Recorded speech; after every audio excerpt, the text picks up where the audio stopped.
Hello again. My name's Dan Brook, a retired academic in Clergy living in Hudson. And we're happy to present another episode really in our series of conversations with clergy. If you've watched us before, you know that we recognize that the role of religion in society is an extraordinarily important role. It's one of the 5 social institutions around which human needs are met.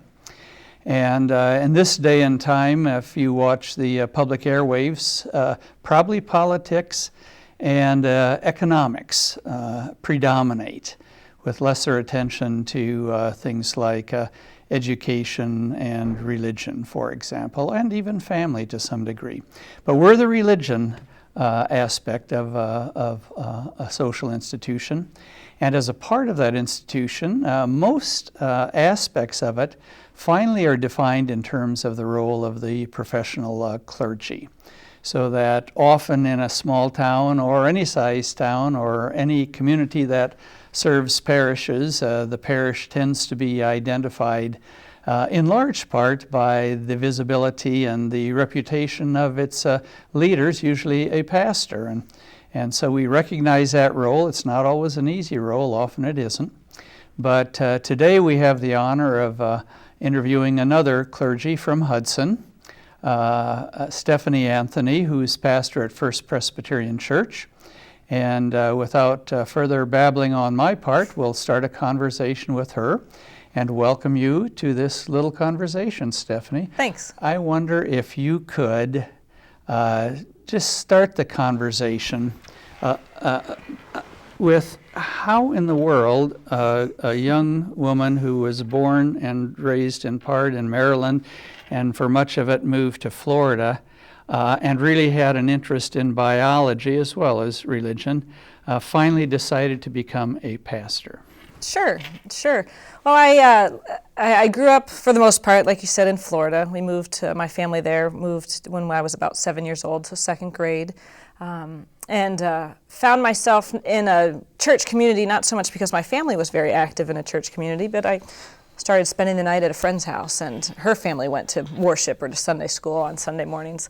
So if I spent the night Saturday night, I ended up going to church, and they happened to be church shopping and church hopping, so I visited a number of congregations with them, and one of those being a Presbyterian church that, for some reason, just struck me, and I liked to go to that Sunday school classroom. I didn't even know there was anything beside a Sunday school classroom. That's all I knew about. And so I got to the point that I would ask my mother to drop me off at Sunday school. And so she'd wake up on Sunday and help me get there if I wanted to get there, and went pretty regularly for a number of years. And sort of was raised in the context of that congregation, but not necessarily so much with my family being particularly active in it. So when I went off to college, I sought out the Presbyterian church there because that's what I knew, and I had gotten involved in our denominational structure a little beyond the congregation as a young person, and was involved in campus ministry and all those sorts of things. Never had any plans beyond science. That really was my love for learning. Came wholeheartedly in biology. Walked on to that campus, a biology major, and never wavered away from that. Really, most of the time I was there, but was involved in the life of a church, and campus ministry and congregational life too, teaching Sunday school and youth group and things like that. But towards the end of, about the middle of my first semester of my senior year, when applications are being made to graduate school, and I was trying very hard to focus on these applications for a master's degree or PhD in biology, writing up some of the research I had done and been a part of. I just couldn't fill out the forms. Just more than my usual procrastination. Could not get it done. And was on a field trip one day on a boat this was in Williamsburg, Virginia, so the James River. We're out on a field trip for the vertebrate biology class, and there was a young man, a graduate student, who was counting fish, and that's what his research was pulling in fish in the nets and counting them.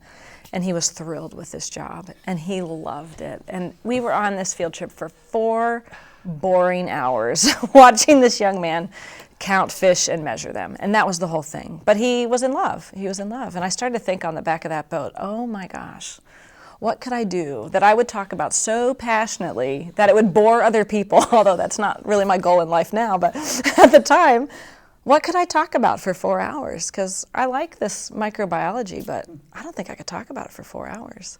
But all through college, I was at a state institution. I took religion classes from more of a secular standpoint, church history, scripture, other religions beyond Christianity, lots of religion classes, to a point that I almost had a minor in it. And I realized that's what I could talk about for 4 hours. That's what I could bore someone with if I were trying to bore someone. And that day, booked a ticket to go visit a seminary, or a divinity school actually, that one of my favorite religion professors had been to as a graduate student in church history, and went to visit it. Had no desire to go to that school, but knew at that point that I was being called to something different.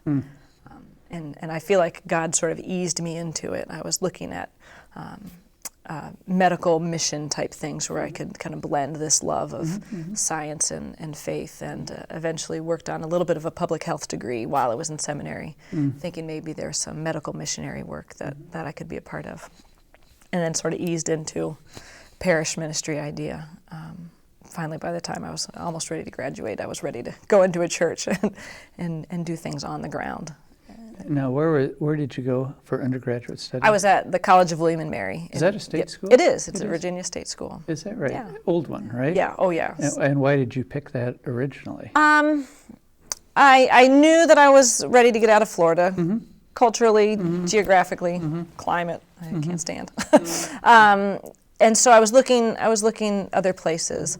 I had visited Williamsburg with my father, who lived in Northern Virginia, when I was in middle school sometime, and it felt like college. It just, that the campus feels like college. And then when I got into high school and started to look at schools, I knew it was a good place to be, and in terms of some of the other schools I was looking for outside of the state of Florida, financially affordable for our family. I counted as an in-state student for tuition, so that helped a lot. So yeah. And right after college, did you go directly into the seminary? I went straight into seminary, yeah. And which one did you choose? I was at Columbia Theological Seminary. It's a Presbyterian school in Atlanta, Georgia. How does it relate compared to the other Presbyterian seminaries? In just generally, is it a large one, considered a better one, has a graduate program in it? It's just a good general seminary. Sure. It, gosh, if I have to think about it that way, it's probably in the medium size. My class had about 60 to 65 students when we entered, and some changed in and out in that time frame before we graduated. But size, it's smaller than Princeton, which is, I think, our largest of our seminaries. It was traditionally a Southern school, so the denomination, like many American denominations, split over the Civil War. So it was initially a Southern school. About the time that I went, it was becoming younger and younger, which was a change in the norms in terms of people who are going into ministry.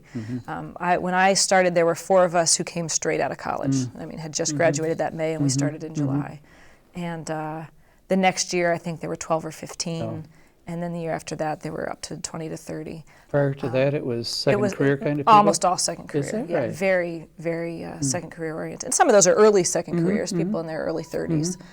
But some were much older second career folks. Did you have 3 years of seminary? Yep, 3 years. We started in July with just Greek intensive for the summer, and then 3 full years, including 1 extra summer.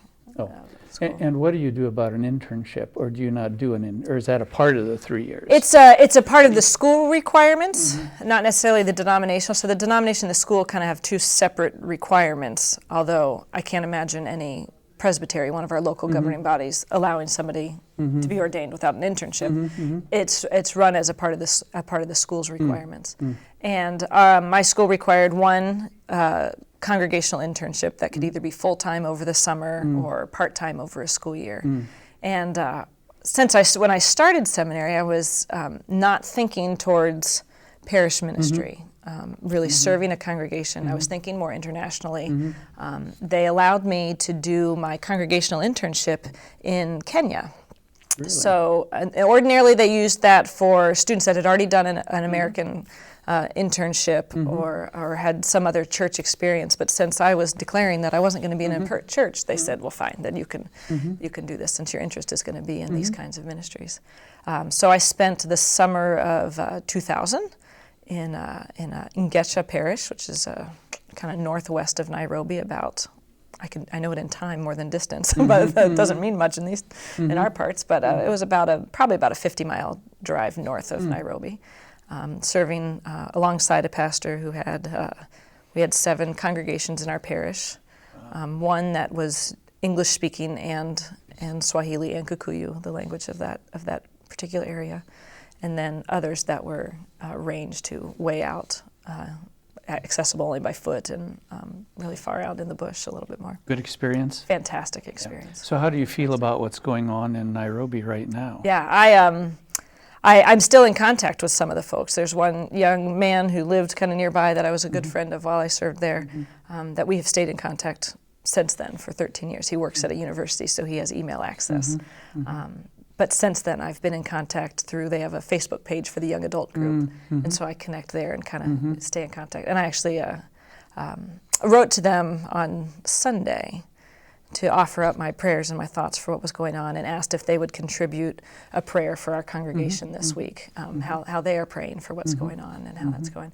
And so they did that, and it was fantastic. But it's hard. It's a tricky society. It's there's a lot of corruption in the government and the communities around there, and deeply divided on some racial and ethnic and religious lines. So it's hard to watch and see it drag on and not know what's going to happen next. And I should probably comment to you that as we're taping this, we're just sort of at the end of the terrorist attack at a mall in Nairobi, Kenya. And that's the context of this question. When you say racial animus, what racial groups are at odds with each other? There's some very strong divides in Kenya, and I should say it's been a while since I've been more immersed in the culture. But there's a Indian population in Kenya, from India, but they've been there for hundreds of years. Really? Caravans that were doing trade routes, and so there are very different. So that's kind of ethnic and racial differences, and I guess, and there's a expatriate population, and some that there's still some British colonialism kinds of feelings that are there. That there's some tension between, and a lot of it ends up being about socioeconomic class too. And how are Christians treated in Kenya? Christians are. I wish I knew better numbers, but they're a majority in the population, and so in my experience, it was a mostly Christian community. So it was the norm. So I don't have any real sense of any difference, but I know that there's some tension, certainly. Well, anyway, it was a little bit of an aside, but it's a delight to hear of that background. And how would you say that has affected your ministry to this day? Those 3 months there, what's the takeaway that still lingers with you? Sure. Well, that was really a big part of my realization that I did want to end up in an American parish setting. Part of that being I was there alone. I was 25, 26 years old, not even 24, and serving in a foreign context, and it's extremely lonely work. It takes a very special person to be able to do that, and I knew that I would not want to go back there alone, not out of safety or fear, but it's just it's a hard thing to experience on your own. But what I also learned while I was there, the parish that I served had some relationships with a couple other congregations in the U.S. And one because one of their young men had gone to study in Philadelphia, and so the church that he became a part of started to have some connections. And so we had 2 different kind of mission trip groups that came to visit us. And I was on the side of the hosting community as opposed to the serving community in a sense. But I loved the role I played of doing some cultural interpretation and helping the Americans understand some things that, somebody reacted to them in a way that they didn't get. But I'd been there for 2 months, and I could say, oh, this is what that's about. This is why they keep asking you about the weather. They ask you about the weather a lot. So I liked that role of being between the two worlds and helping facilitate those kinds of conversations. And so that helped me move towards ministry in the sense that I thought, well, gosh, I want to be the one who brings people on these sorts of experiences. So I thought about it very concretely in that sense. Because also after those folks left, I just mourned, not knowing what happened next in their lives, not knowing how it affected them. I had that same experience when I served as a student chaplain in a hospital. I had intense experiences of ministry and understanding the Spirit of God in a room, and then somebody was discharged and I never hear from again. So the continuity was really important to me. And that was the first kind of impulse into wanting to be in parish ministry. But the experience has lasted beyond that in ways I didn't anticipate in this role that I still serve between, I don't want to sound like an intercessory kind of a position, but as somebody who gets to spend all my day thinking about Scripture and thinking about faith and thinking about theology, interfacing with people who don't get paid to do that all day, I still get to do that same kind of role. Play this, not, like I said, not an intercessory, not that I stand between people, but that I get to help interpret the life of a person with Scripture and Scripture into the life of a person. And so I never would have anticipated that even for 5, 6, 7 years ago. That still hadn't quite struck me that the experience is very similar. It's a cross-cultural thing either way. And when you got back and graduated from the seminary, then what happens? How does a Presbyterian system work? How do you get to the first place? Usually about the beginning of our last year, third year of seminary, we start to take some standardized ordination exams, and those are standardized across the country. Written exams. There's 4, and I think it's changed a little bit even since I've been there. 5 exams total that you have to pass to be ready for ordination, and then some verbal exams on the floor of your local judicatory, our presbytery. And then you're certified, ready to receive a call, and can throw your name out there. We have a standardized sort of resume form. Churches have a standardized information form, and they all get thrown into a computer to match things about number and geography. If you're limited to only serve in a certain area of the country, then they can cut those out. And you can self-refer to any congregation that you know is looking. That's open. I was single in Georgia and didn't want to stay in the South, so that helped me. A lot of the folks end up going to a seminary near where you plan to serve for family reasons or other reasons, but I was wide open to going pretty much anywhere, and ended up accepting a call to a congregation in Lincoln, Nebraska. I didn't even know where Lincoln was, but I flew into Omaha and figured out that you could drive there, and ended up serving in Lincoln for about 5.5 years. But I was approved to receive a call by the end of October, entered into those conversations starting in January, February, and knew on the day of graduation that I was moving 2 days later.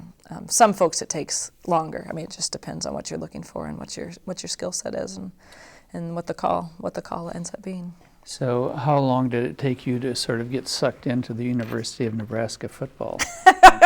About the same long as it took me to get engaged and married, which was a couple months. It was a little hard because there was a little bit of tension between the Florida Gators and the Huskers at the time. Or not, on their side there wasn't much, but on our side there was. But we've agreed to root for each other as long as they're not playing each other. So I'm sucked in. And how did you meet your husband? My husband was actually a member of the congregation where I served, had been worshiping there through college. His great aunt was a member of the church, so he would go to campus ministry worship on Sunday morning and then go over to hers, or maybe the other way around, go over and worship with his great aunt, who he had a great relationship, has a great relationship with.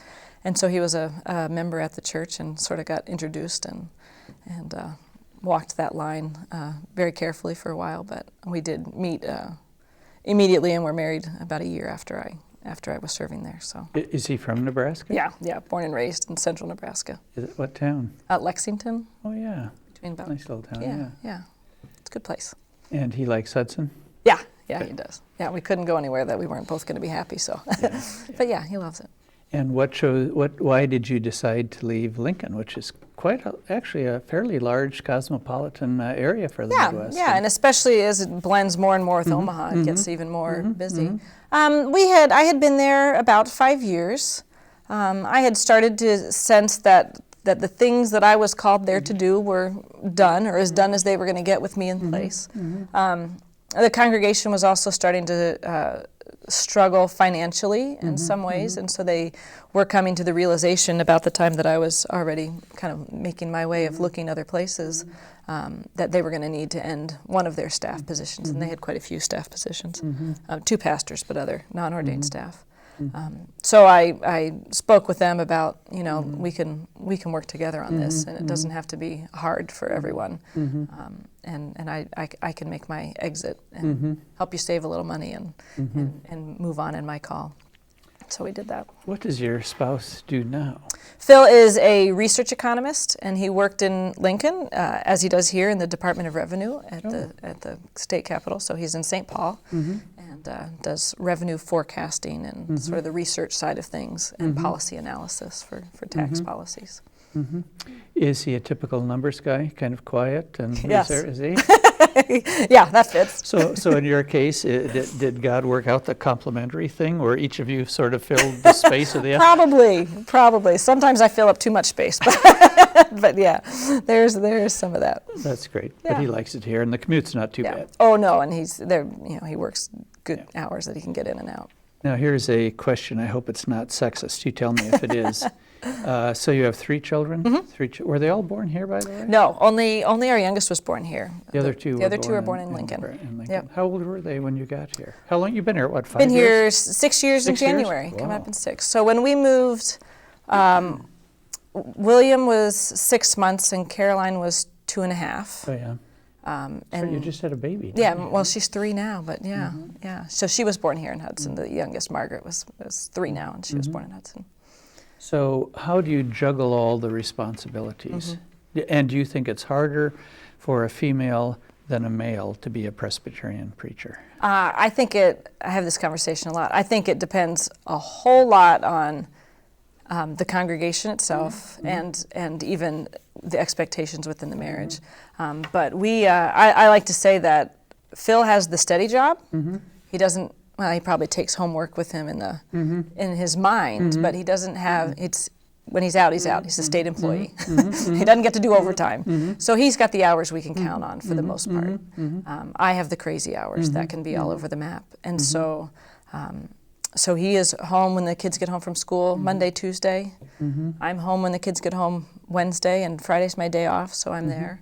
Thursdays they go to childcare, the ones that are in school, and so for us, I don't think it's been too hard, but I know that that's not really the norm. I think it is difficult. I think there's expectations, whether it comes from the marriage itself or from the congregation or society beyond, on a lot of women who are in ministry, that you also have to be the number one caregiver and the housekeeper and all these other standards. I think we knew what we were getting into. I think that helped. He married me when I was already a pastor, so it's not like we had to change our expectations. And it really, I think, has worked out very well for us.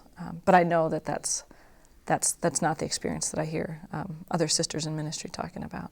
That there's a lot more. We have a congregation that is there to help us out if something happens time-wise and I can't get there, or I recently started serving on the chaplain corps with the county sheriff's office. And that means I could get called out at 3 a.m, and my husband has to leave for work at 5. And I've got a list of phone numbers that I keep by my bed that I could call of people who will show up to make that happen, that it's part of our ministry together. Just as an aside, who organized this chaplaincy program? Larry Simon Oh, he from did. Faith, yeah. Great. And is it for the sheriff and the local police, or just So the... currently it's just the sheriff's office, but as I understand that there's some talk of starting to spread into EMS and local police departments if they're open to it also. Wow. So, Do they provide a car?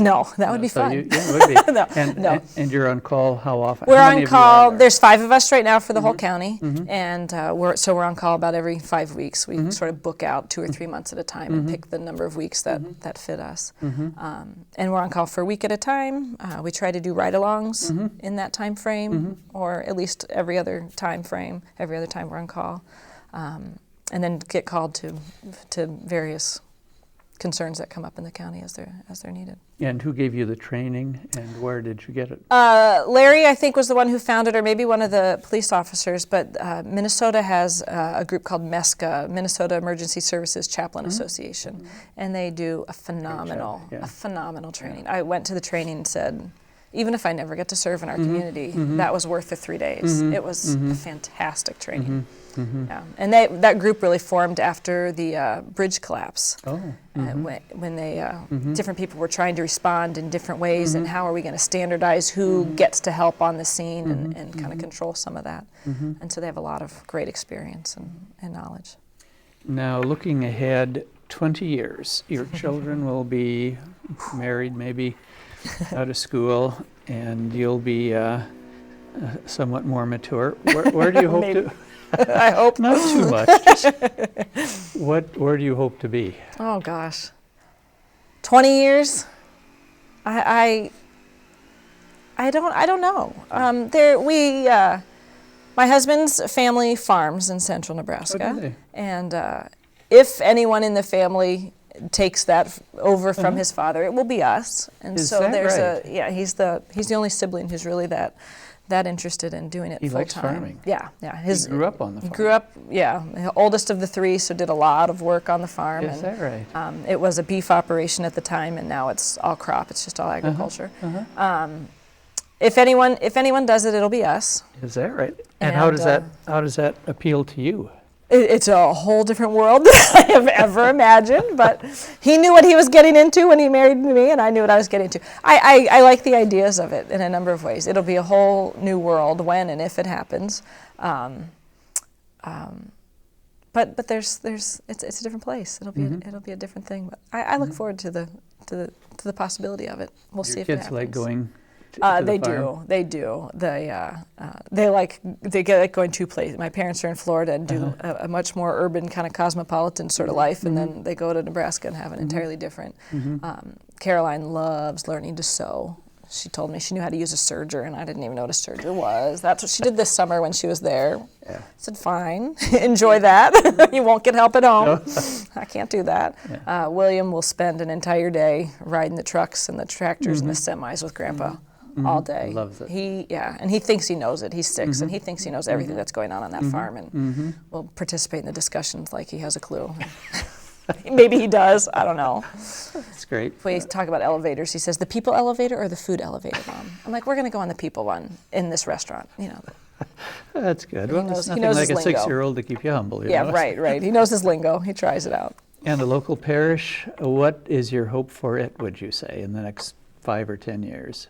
My hope for First Presbyterian Church that we're living into more and more, and sort of the goal of my ministry at this point is really to help cultivate a community of people who have the confidence to follow God, and not just to trust their imagination, to trust their dreams, to trust the whispering of the Spirit enough to say, this is what I think we're called to do as a congregation. This is who we are called to be, and I'm going to figure out how to do it. It's the history of the church, and there's probably people in this community that know it a lot better than I do, and that's been okay for me. I've allowed that to be the way it is. But there's been some new growth and new life and newer folks in the church family who may not have the history with this particular congregation or any congregation for that matter that are newer in their adult life and being members of churches. And this empowering of people that it's not about showing up and being fed. I was just reading a blog post recently about don't come to church to be fed. Come to church to feed others, to be a part of this community that does something else. And so there's still a lot of hesitancy about what can we do, what are we allowed to do, or gee, I would love to tackle this thing, but nobody's doing it yet. And so then there's a hesitancy to get involved. What I would see as a success is a group of people who see a ministry within the church that needs to happen. And it just happened in the last month or so. We've been rebuilding, like a football team. We're in our rebuilding years of youth group. And somebody said, you know what, we need to have an event for our youth. We need to have a lock-in. And I didn't have to come up with the idea. I didn't say and tap people. They thought about it, they saw the need, they created it, they carried it out, and they had a splendid night for our youth. And that was the most exciting thing to see. And that's what I hope to see us doing more and more. People not asking for permission to be ministers, but seeing themselves in that role. And our Presbyterian church is so ground up. It is meant to be that way. I have an ordination. Our elders in our church are ordained. Our deacons are ordained. We have equal ordinations. There's not a hierarchy in the Presbyterian church. We don't have bishops.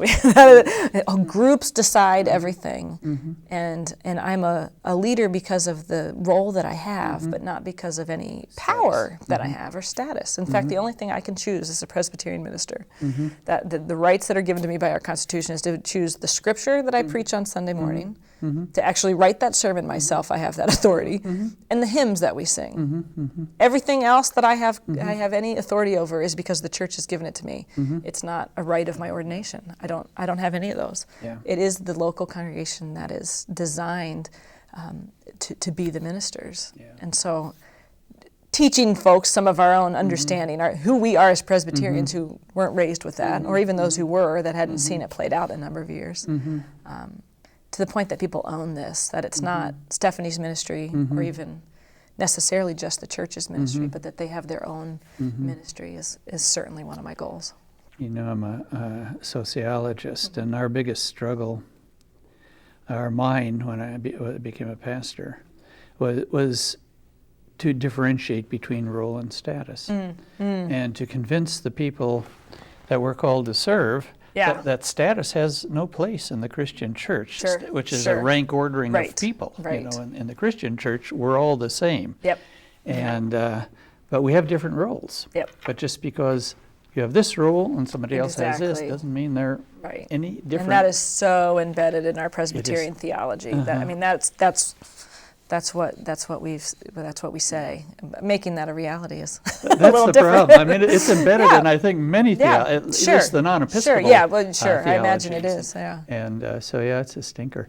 But anyway, you know, you got to have some challenges out there. You had mentioned early on your time in Kenya. Have you thought, or has anybody asked you to take a group to some international place? Yeah, I haven't had that opportunity quite yet. We tried to get together a group that would go, not in that same context, but a pilgrimage trip to Israel and Jordan this fall. It didn't quite come through with the numbers of people that we needed, but I haven't yet found a way to take a group more internationally mission-oriented. In my last congregation, about the same time that I arrived, the Sudanese population was immigrating in and coming in as refugees, and there was a very large Sudanese population in Lincoln.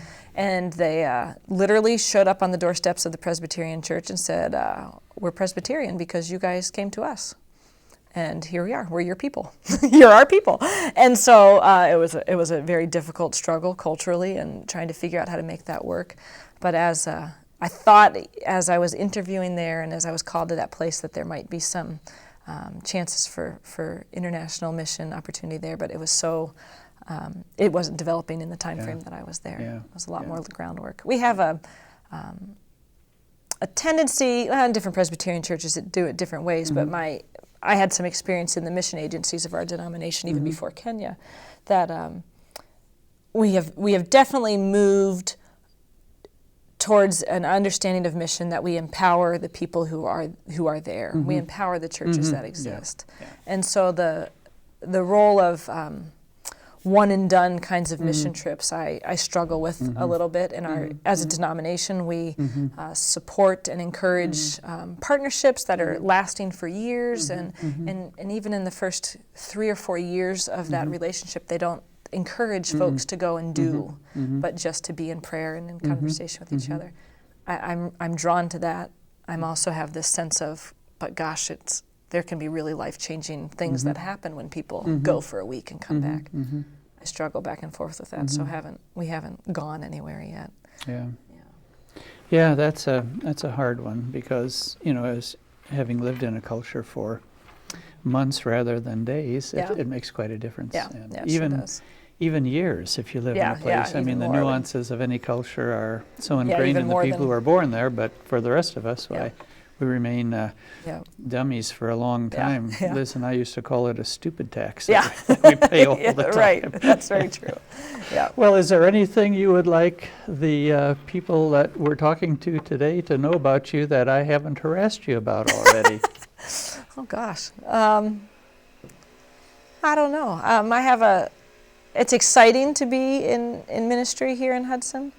I have found a culture and a town and a geography that feels like home that I didn't know I didn't have.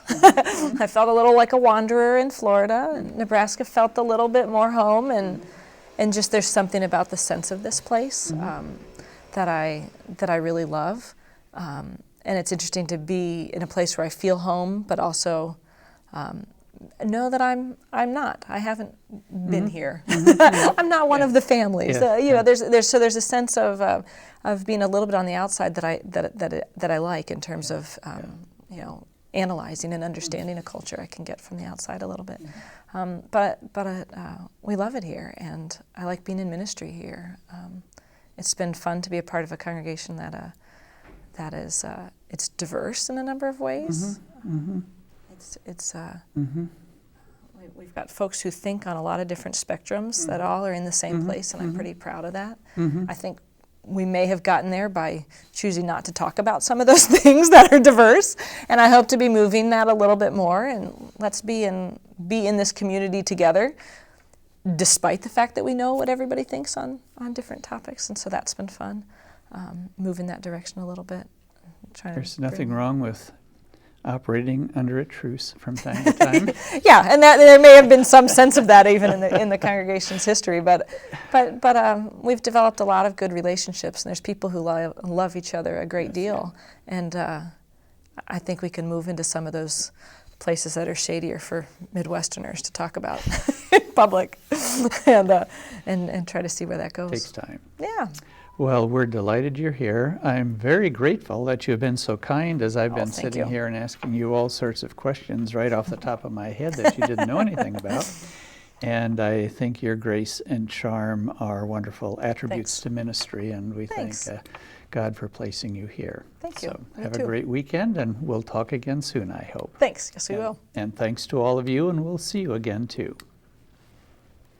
Thanks. That's it? All righty. Was that so bad? No. You know how many minutes went by? Let's keep going. Probably 30.